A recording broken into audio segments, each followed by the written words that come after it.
आज आपण करतोय शेवग्याच्या पानांची भाजी।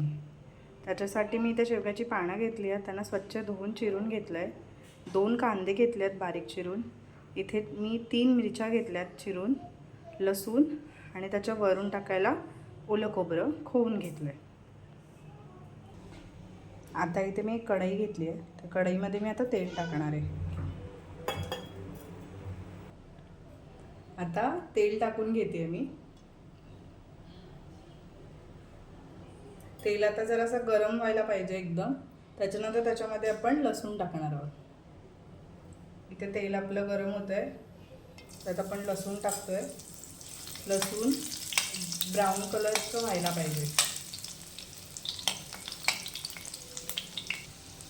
आता मिरची आपली लालसर झाली आहे, त्याला आता आपण त्याच्यामध्ये मिरची, आता आपली लसूण लालसर झाली आहे, आता त्याच्यामध्ये आपण मिरची टाकून घेतो।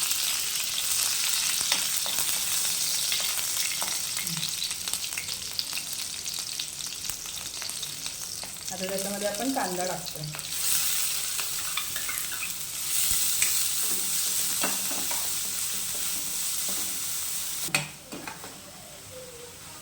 आता कांदा आपला लालसर होत आलाय, त्याच्यामध्ये आपण मीठ टाकतोय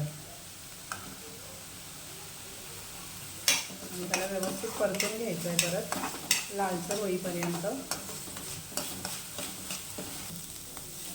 आता कांदा लालसर झालाय, आता त्याच्यामध्ये आपण ही भाजी टाकून घ्यायची, तिला व्यवस्थित परतून घ्यायचं। आता आपण हिला 5 मिनिटं ठेवून शिजवून घेऊया।